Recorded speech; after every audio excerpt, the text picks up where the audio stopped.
ಧರ್ಮಸ್ಥಳ ವಿರುದ್ಧ ಅಪಪ್ರಚಾರ ಸಿಡಿದದ್ದ ಕೇಸರಿ ಪಡೆ. ಇಂದು ಧರ್ಮಸ್ಥಳದಲ್ಲಿ ಬಿಜೆಪಿಯಿಂದ ಧರ್ಮ ರಕ್ಷಣಾ ಸಮಾವೇಶವನ್ನು ಏರ್ಪಡಿಸಲಾಗಿದೆ. ಧರ್ಮದ ಉಳಿವಿಗಾಗಿ ಕೇಸರಿ ಪಡೆಯ ಧರ್ಮ ರಕ್ಷಣಾ ಸಮಾವೇಶವನ್ನು ಇವತ್ತು ಏರ್ಪಡಿಸಲಾಗಿದೆ. ಧರ್ಮಸ್ಥಳ ವಿರುದ್ಧ ಏನು ಅಪಪ್ರಚಾರಗಳಾಗ್ತಾ ಇದೆ, ಈ ಒಂದು ಸಂಬಂಧವಾಗಿ ಕೇಸರಿ ಪಡೆ ಸಿಡಿದೆದ್ದಿದೆ. ಇವತ್ತು ಧರ್ಮಸ್ಥಳದಲ್ಲಿ ಬಿಜೆಪಿಯಿಂದ ಧರ್ಮ ರಕ್ಷಣಾ ಸಮಾವೇಶವನ್ನು ಏರ್ಪಡಿಸಲಾಗಿದೆ. ಧರ್ಮದ ಉಳಿವಿಗಾಗಿ ಕೇಸರಿ ಪಡೆಯ ಧರ್ಮ ರಕ್ಷಣಾ ಸಮಾವೇಶ ಇದಾಗಿದೆ. ಇಂದು ಧರ್ಮಸ್ಥಳದಲ್ಲಿ ಧರ್ಮ ರಕ್ಷಣಾ ಸಮಾವೇಶದ ಮೂಲಕವಾಗಿ ಅಬ್ಬರಿಸಲಿದ್ದಾರೆ ಬಿಜೆಪಿಯ ನಾಯಕರು. ಸಮಾವೇಶದಲ್ಲಿ ಭಾಗಿಯಾಗಲಿದ್ದಾರೆ. ಘಟಾನುಘಟಿ ನಾಯಕರು ಇವತ್ತು ಈ ಒಂದು ಸಮಾವೇಶದಲ್ಲಿ ಪಾಲ್ಗೊಳ್ಳಲಿದ್ದಾರೆ. ಮಧ್ಯಾಹ್ನ 1 ಗಂಟೆಗೆ ನಡೆಯಲಿದೆ ಧರ್ಮ ರಕ್ಷಣಾ ಸಮಾವೇಶ.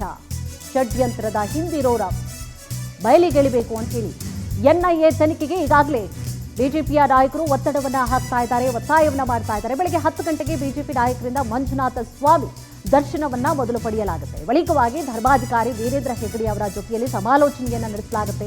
ಇದಾದಂತಹ ನಂತರವಾಗಿ ವೇದಿಕೆ ಕಾರ್ಯಕ್ರಮಕ್ಕೆ ತೆರಳಲಿದ್ದಾರೆ ನಾಯಕರು. ಇದು ಇವತ್ತಿನ ಕಾರ್ಯಕ್ರಮದ ರೂಪುರೇಷೆಗಳು. 10 ಗಂಟೆಗೆ ಫಸ್ಟು ಮಂಜುನಾಥ ಸ್ವಾಮಿಯ ದರ್ಶನವನ್ನ ಪಡೆದುಕೊಳ್ತಾರೆ. ಆನಂತರವಾಗಿ ವೀರೇಂದ್ರ ಹೆಗ್ಗಡೆ ಅವರ ದರ್ಶನವನ್ನ ಮಾಡ್ತಾರೆ. ಜೊತೆಗೆ ಸಮಾಲೋಚನೆಯನ್ನ ಕೂಡ ಮಾಡಲಿದ್ದಾರೆ. ಅವರನ್ನ ಭೇಟಿಯಾಗಿ ಸಮಾಲೋಚನೆಯನ್ನ ಕೂಡ ನಡೆಸಲಿದ್ದಾರೆ. ಆನಂತರವಾಗಿ ಧರ್ಮ ರಕ್ಷಣಾ ಸಮಾವೇಶ ಏನಿದೆ ಆರಂಭವಾಗುತ್ತೆ. ಜೊತೆಗೆ ಸಾಕಷ್ಟು ಸಂಖ್ಯೆಯಲ್ಲಿ ಲಕ್ಷಾಂತರ ಭಕ್ತಾದಿಗಳಿದ್ದಾರೆ. ಅವರೆಲ್ಲರೂ ಕೂಡ ಈ ಒಂದು ಕಾರ್ಯಕ್ರಮಕ್ಕೆ ಅಥವಾ ಸಮಾವೇಶಕ್ಕೆ ಕೂಡ ಆಗಮಿಸಲಿದ್ದಾರೆ. ಜೊತೆಗೆ ಬಿಜೆಪಿಯ ನಾಯಕರೆಲ್ಲರೂ ಕೂಡ ಇವತ್ತು ಈ ಒಂದು ಸಮಾವೇಶದಲ್ಲಿ ಪಾಲ್ಗೊಳ್ತಾ ಇದ್ದಾರೆ. ಗಂಟೆಗೆ ಮೆರವಣಿಗೆ ಪ್ರಾರಂಭ ಮಾಡ್ತೀವಿ. 1:30, 1:45ಗೆ ಸ್ಟೇಜ್ ಪ್ರೋಗ್ರಾಮ್ ಕೂಡ ಶುರು ಆಗ್ತದೆ. ಅದ್ರಲ್ಲೇನು ಭಾಷಣ ಮಾಡಬೇಕು ಅಂತಕ್ಕಂಥ ಉದ್ದೇಶ ನಮ್ಗಿಲ್ಲ. ಕೆಲವು ಸಂದೇಶಗಳನ್ನ ಕೆಲವು ಪ್ರಮುಖರು ಮಾತಾಡೋರಿದ್ದೀವಿ ನಾವೆಲ್ಲ ಕೂಡ. ಈ ಷಡ್ಯಂತ್ರ ಏನ್ ನಡೀತಾ ಇದೆ, ಅವ್ರಿಗೆ ಶಿಕ್ಷೆಯನ್ನ ಮಂಜುನಾಥ ಸ್ವಾಮಿನೇ ಕೊಡುವಂತ ಕೆಲಸವನ್ನ ಮಾಡಿದ್ದಾರೆ. ಸೊ ಆ ಒಂದು ಇದಕ್ಕೋಸ್ಕರನೇ ಇವತ್ತು ನಾವು ಯಾವುದೇ ರಾಜಕೀಯ ಭಾಷಣ ಮಾಡಲ್ಲ. ನಾವು ಎಲ್ಲೂ ರಾಜಕೀಯದ ಸಿಂಬಲ್ಗಳು ಹಾಕಿಲ್ಲ, ರಾಜಕೀಯದ ಬಾವುಟಗಳನ್ನು ಕೂಡ ನಾವು ಕಟ್ಟಿಲ್ಲ. ಹಿಂದೂ ಧರ್ಮದ ಪ್ರತೀಕವಾದಂಥ ಮಂಜುನಾಥ ಸ್ವಾಮಿ ದೇವಸ್ಥಾನಕ್ಕೆ ಇವತ್ತು ನಾವು ಬಂದಿದ್ದೀವಿ. ಮಳೆ ಬರಲಿ ಏನೇ ಬಂದರೂ ಕೂಡ ಇವತ್ತು ಈ ಕಾರ್ಯಕ್ರಮ ಯಶಸ್ವಿಯಾಗಿದೆ. ಇದಕ್ಕೆ ಬೇಕಾಗಿರ್ತಕ್ಕಂಥ ಎಲ್ಲ ಸೌಲಭ್ಯಗಳನ್ನು ಅಂದರೆ ಪಾರ್ಕಿಂಗ್ದು, ತಿಂಡಿ, ಊಟ, ವಸತಿ ಎಲ್ಲ ವ್ಯವಸ್ಥೆಗಳನ್ನು ಕೂಡ ಒಂದು 4-5 ದಿನದಿಂದ ನಾವೆಲ್ಲ ಬಂದು ಸಭೆಗಳನ್ನು ಮಾಡಿ ಅವರವ್ರ ಜವಾಬ್ದಾರಿಯನ್ನು ಕೊಟ್ಟಿದ್ದೀವಿ. ಇಲ್ಲಿವರೆಗೂ ಯಾವುದೇ ರೀತಿಯಾದಂಥ ತೊಂದರೆ ಆಗಿಲ್ಲ. 1 ಗಂಟೆಗೆ ಭವ್ಯವಾದ ಮೆರವಣಿಗೆ ಮುಖಾಂತರ ಈ ಕಾರ್ಯಕ್ರಮವನ್ನು ಸಾರ್ವಜನಿಕ ಕಾರ್ಯಕ್ರಮದ ಮುಖಾಂತರ ಮುಕ್ತಾಯ ಮಾಡ್ತೀವಿ. 1 ಗಂಟೆಗೆ ಮೆರವಣಿಗೆ ಪ್ರಾರಂಭ ಮಾಡ್ತೀವಿ. 1:30, 1:45ಗೆ ಸ್ಟೇಜ್ ಪ್ರೋಗ್ರಾಮ್ ಕೂಡ ಶುರು ಆಗ್ತದೆ. ಅದ್ರಲ್ಲೇನು ಭಾಷಣ ಮಾಡಬೇಕು ಅಂತಕ್ಕಂಥ ಉದ್ದೇಶ ನಮ್ಗಿಲ್ಲ. ಕೆಲವು ಸಂದೇಶಗಳ ಕಾರಣಕ್ಕಾಗಿ ಭಾರತೀಯ ಜನತಾ ಪಕ್ಷದ ಪ್ರತಿ ಮುಖಂಡರು ಇವತ್ತಿನ ದಿವಸ ಇಲ್ಲಿಗೆ ಬಂದು ಈ ಯಾರು ಭಕ್ತಾದಿಗಳಿದ್ದಾರೆ ಇಡೀ ರಾಜ್ಯ ಮತ್ತು ಈ ಇದರಲ್ಲಿ ಅವರಿಗೆಲ್ಲರಿಗೂ ಕೂಡ ಇಲ್ಲಿ ಯಾವುದೇ ಧಾರ್ಮಿಕ ಸ್ಥಳದಲ್ಲಿ ಕಳಂಕ ಇಲ್ಲ. ಏನೇ ಇದ್ರೂ ಅದನ್ನ ಹೊರಗಡೆ ನಾವು ಪರಿಹಾರ ಮಾಡ್ಕೊಳ್ಬೇಕು. ದೇವಸ್ಥಾನದಲ್ಲಿ ದೇವರ ಭಕ್ತಿ ಎಲ್ಲ ಅಲ್ಲ ಅಂತಕ್ಕಂಥ ಮಾತನ್ನ ಇವತ್ತು ದೇವಾಲಯದಲ್ಲೆಲ್ಲ ಹುಡುಕ್ಬೇಕಾಗಿರೋದು. ಆ ಕಾರಣಕ್ಕಾಗಿ ಭಾರತೀಯ ಜನತಾ ಪಕ್ಷದ ಪ್ರತಿ ಮುಖಂಡರು ಇವತ್ತಿನ ದಿವಸ ಇಲ್ಲಿಗೆ ಬಂದು ಈ ಯಾರು ಭಕ್ತಾದಿಗಳಿದ್ದಾರೆ ಇಡೀ ರಾಜ್ಯ ಮತ್ತು ಈ ಇದರಲ್ಲಿ ಅವರಿಗೆಲ್ಲರಿಗೂ ಕೂಡ ಇಲ್ಲಿ ಯಾವುದೇ ಧಾರ್ಮಿಕ ಸ್ಥಳದಲ್ಲಿ ಕಳಂಕ ಇಲ್ಲ. ಏನೇ ಇದ್ರೂ ಅದನ್ನ ಹೊರಗಡೆ ನಾವು ಪರಿಹಾರ ಮಾಡ್ಕೊಳ್ಬೇಕು. ದೇವಸ್ಥಾನದಲ್ಲಿ ದೇವರ ಭಕ್ತಿ ಎಲ್ಲ ಅಲ್ಲ ಅಂತಕ್ಕಂಥ ಮಾತನ್ನ ಇವತ್ತು ದೇವಾಲಯದಲ್ಲೆಲ್ಲ ಹುಡುಕ್ಬೇಕಾಗಿರೋದು.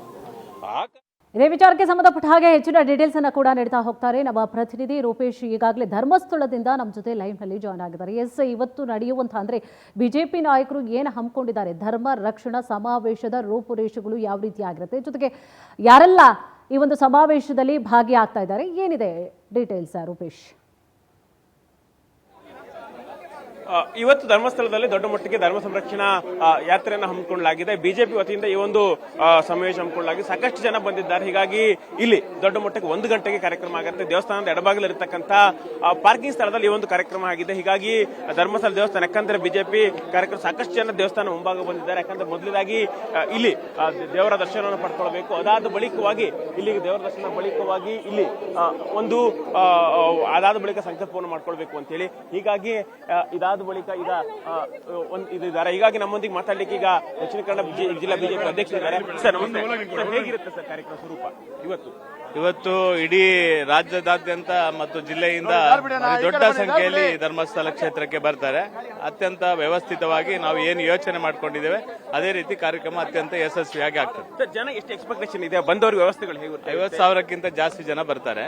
ಒಟ್ಟು ಕಾರ್ಯಕ್ರಮ ನಮ್ಮ ನಿರೀಕ್ಷೆ ಮೀರಿ ಇದು ಯಶಸ್ವಿ ಆಗ್ತದೆ. ಸರ್, ಕಾರ್ಯಕ್ರಮ ಮೂಲಕ ಏನ್ ಹೇಳಲಿಕ್ಕೆ ಕೊಟ್ಟಿದ್ದೀರಿ? ಏನ್ ಆಗ್ರಹಗಳು?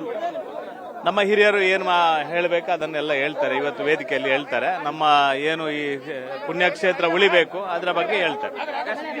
ಸತೀಶ್ ಕುಂಪಳ್ ಅವರ ಮಾತುಗಳು, ಯಾಕಂತ ಹೇಳಿದ್ರೆ ದೊಡ್ಡ ಮಟ್ಟದ ಜನಸಂಖ್ಯೆ ಕೂಡ ಬಂದಿತ್ತು ಗಮನಿಸ್ತಾ ಇದ್ದೀರಿ. ಇಲ್ಲಿ ಒಟ್ಟಾರೆ ಆಗ್ರಹಗಳು ಏನಂತ ಹೇಳಿದ್ರೆ, ಈಗ 1 ಗಂಟೆಗೆ ಸಮಾವೇಶ ಆರಂಭವಾಗುತ್ತೆ. ಒಟ್ಟಾರಾಗಿ 50ರಿಂದ 1 ಲಕ್ಷವರೆಗೂ ಕೂಡ ಜನ ಸೇರಬಹುದು ನಿರೀಕ್ಷೆಗಳು. ಒಟ್ಟಾರಾಗಿ ಈಗ 25-30 ಸಾವಿರ ಜನಕ್ಕೆ ಆಸನ ವ್ಯವಸ್ಥೆಗಳು ಮಾಡಿಕೊಳ್ಳಲಾಗಿದೆ. ಸೈಡ್ಗಳಲ್ಲೂ ಕೂಡ ಸಾಕಷ್ಟು ಜನಗಳಿದೆ. ಪಾರ್ಕಿಂಗ್ ವ್ಯವಸ್ಥೆಯನ್ನ ಉಜಿರೆ ಸೇರಿದಂತೆ ಇಲ್ಲಿ ಧರ್ಮಸ್ಥಳದ ಹೊರವಲಯದಲ್ಲಿ ಮಾಡಿಕೊಳ್ಳಲಾಗಿದೆ. ಅದೇ ರೀತಿಯಾಗಿ ಇಲ್ಲಿ ಎಲ್ಲಾ ವ್ಯವಸ್ಥೆಗಳನ್ನು ಕೂಡ ಮಾಡ್ಕೊಳ್ಳಾಗ್ತಾ ಇದೆ. ಜನಸಂಖ್ಯೆ ದೊಡ್ಡ ಪ್ರಮಾಣದಲ್ಲಿ ಬಂದಿರೋದನ್ನು ಕೂಡ ಗಮನಿಸ್ತಾ ಇದ್ದೀರಿ. ಇಲ್ಲಿ ಬ್ಯಾರಿಕೇಡಿಂಗ್ ವ್ಯವಸ್ಥೆಯನ್ನು ಕೂಡ ಮಾಡಿರೋದನ್ನು ಕೂಡ ಗಮನಿಸ್ತಾ ಇದ್ದೀರಿ. ಹೀಗಾಗಿ ದೊಡ್ಡ ಪ್ರಮಾಣದಲ್ಲಿ ಜನ ಈಗ ದೇವಸ್ಥಾನ ಮುಂಭಾಗಕ್ಕೆ ಬಂದಿದ್ದಾರೆ. ಅದೇ ರೀತಿಯಾಗಿ ಈಗ ಎಲ್ಲಾ ರೀತಿಯ ವ್ಯವಸ್ಥೆಗಳನ್ನು ಕೂಡ ಮಾಡ್ಕೊಳ್ಳಾಗಿದೆ. ಇಲ್ಲಿ ಬಗ್ಗೆ ಮಾತಾಡ್ತೋಣ. ಸರ್ ನಮಸ್ತೆ. ಎಲ್ಲಿಂದ ಬಂದಿದ್ದೀರಿ? ಬಳ್ಳಾರಿಯಿಂದ ಬಂದಿದ್ದೀರಿ. ಬಳ್ಳಾರಿ ಬಂದಿರಿ. ಇವತ್ತು ಬಿಜೆಪಿ ಸಮಾವೇಶ ಇದೆ. ಧರ್ಮಸ್ಥಳ ವಿರುದ್ಧ ಅಪಪ್ರಚಾರ ಆಗ್ತಾ ಇದೆ ಅಂತ ಇದಕ್ಕೆ ಏನ್ ಹೇಳ್ತೀರಿ ಸರ್? ಅದ್ರ ಹೋರಾಟಕ್ಕೆ ಬಂದಿದ್ರು ನಾವೆಲ್ಲ ಬಳ್ಳಾರಿ. ಏನ್ ಹೇಳ್ತೀರಿ ಸರ್? ಈಗ ಈ ತರ ಧರ್ಮಸ್ಥಳಕ್ಕೆ ಅಪಪ್ರಚಾರ ಮಾಡುವಂತ ಕೆಲಸದ ವಿರುದ್ಧ ಏನ್ ಹೇಳ್ತೀರಿ? ವಿರುದ್ಧ ಹೇಳ್ತೀಯ ಅದ್ರ ಖಂಡಿಸಕ್ಕೆ ನಾವೆಲ್ಲ ಬಳ್ಳಾರಿಯಿಂದ ಬಂದಿದ್ವಿ. ಖಂಡಿಸ್ತೀರಿ ನೀವು? ಖಂಡಿಸ್ತೀವಿ. ಅಮ್ಮಾರೆ ನಮಸ್ಕಾರ. ಎಲ್ಲಿಂದ ಬಂದಿರಿ? ಬೆಳ್ತಂಗಡಿ ದೇವಸ್ಥಾನಕ್ಕೆ. ಹೌದು. ಓಕೆ. ಇಲ್ಲಿ ಸಾಕಷ್ಟು ಜನ ಭಕ್ತರು ಕೂಡ ಬಂದಿದ್ದಾರೆ. ಒಟ್ಟಾರಾಗಿ ಅವರೆಲ್ಲ ಆಗ್ರಹಗಳು ಒಂದೇ, ಧರ್ಮಸ್ಥಳಕ್ಕೆ ಅಪಪ್ರಚಾರ ಆಗ್ತಾ ಇದೆಯಲ್ಲ ಅದನ್ನ ಖಂಡಿಸ್ತೀವಿ. ಅದೇ ರೀತಿಯಾಗಿ ನೈತಿಕ ಬಲವನ್ನು ತುಂಬುವಂತ ಪ್ರಯತ್ನ ಮಾಡ್ತೀವಿ ಅಂತ ಅವ್ರು ಹೇಳ್ತಾ ಇದ್ದಾರೆ. ಎಸ್, ಥ್ಯಾಂಕ್ ಯು ತಮ್ಮೆಲ್ಲ ಡೀಟೇಲ್ಸ್ಗಾಗಿ. ಜಿಲ್ಲೆ ವತಿಯಿಂದ 5 ಕ್ಷೇತ್ರಗಳಿಂದ ಸುಮಾರು ಒಂದು 50 ಬಸ್ಸಲ್ಲಿ 2,500 ಕಾರ್ಯಕರ್ತರು ಇವತ್ತು ಧರ್ಮಸ್ಥಳದಲ್ಲಿ ಧರ್ಮ ಉಳಿಯೋದಕ್ಕೋಸ್ಕರ ಇವತ್ತೆಲ್ಲ ಬಂದಿದ್ದಾರೆ. ದೇವರಲ್ಲಿ ಆಶೀರ್ವಾದ ಪಡ್ಕೊಂಡಿದ್ದಾರೆ. ದೇವರಲ್ಲಿ ಒಂದು ಕೋರಿಕೆ ಕೇಳ್ಕೊಂಡಿದ್ದಾರೆ, ಹಿಂದುತ್ವ ಉಳಿಬೇಕು, ದೇವರೇ ಕಾಪಾಡೋಪ್ಪ ಅಂತೇಳಿ ಈ ಧರ್ಮ ಸಂಘಟ ತಗೊಂಡವ್ರಿಗೆ ಬುಡೇ ಗ್ಯಾಂಗಿಗೆ ಒಂದು ಶಿಕ್ಷೆ ಆಗಬೇಕು. ಮುಂದಿನ ದಿನಗಳಲ್ಲಿ ಧರ್ಮ ಉಳಿತಕ್ಕಂಥ ಏನು ನಮ್ಮ ಹೋರಾಟ ಇದೆ, ಮುಂದಿನ ದಿನಗಳಲ್ಲಿ ಯಾರು ಇದನ್ನ ಚಕಾರ ಎತ್ತಬಾರ್ದು ಅಂತಕ್ಕಂಥದ್ದು ನಮ್ಮ ಹೋರಾಟ ಇದೆ. ದೇವರು ಆಶೀರ್ವಾದ ಪಡ್ಕೊಂಡಿದ್ದೀವಿ. ಒಂದು 2,500 ಜನ ನಾವು ಕಾರ್ಯಕರ್ತರೆಲ್ಲ ಬಂದಿದ್ದೀವಿ. ಈ ಬುಡೆ ಗ್ಯಾಂಗು ಬಟಾಬೈಲಾಗಿದೆ. ಇವರೆಲ್ಲ ಈ ಧರ್ಮಸ್ಥಳ ಕರ್ನಾಟಕದಲ್ಲಿ ಇರ್ತಕ್ಕಂಥವ್ರು. ಇವ್ರ ಹಿಂದ್ಗಡೆ ಇರ್ತಕ್ಕಂಥವರು ಹೊರ ರಾಜ್ಯದಲ್ಲಿದ್ದಾರೆ, ಅಂತರ್ರಾಜ್ಯದಿಂದ ಇದ್ದಾರೆ. ಇರ್ತಕ್ಕಂಥ ಎಲ್ಲ ಒಂದು ವಿದೇಶದಿಂದ ಹಣ ಬಂದಿರತಕ್ಕಂಥದ್ದು ಏನು ಇವತ್ತು ಎಲ್ಲ ಮಾಧ್ಯಮಗಳೆಲ್ಲ ನೋಡ್ತಾ ಇದ್ದೀವಿ. ಇದರಿಂದ ಯಾರಿದ್ದಾರೆ ಬುಡೆ ಗ್ಯಾಂಗ್ ಜೊತೆ ಇದ್ದಕ್ಕಂಥವ್ರನ್ನೆಲ್ಲರೂ ಒಳಗಡೆ ಹಾಕ್ಬೇಕಂದ್ರೆ SIT ಮಾಡಬೇಕು. SIT ಕೈಯಲ್ಲಿ ಆಗೋದಿಲ್ಲ, NIA ಕೊಟ್ಟರೆ ಮಾತ್ರ ಅದೊಂದು ಆಗೋದು.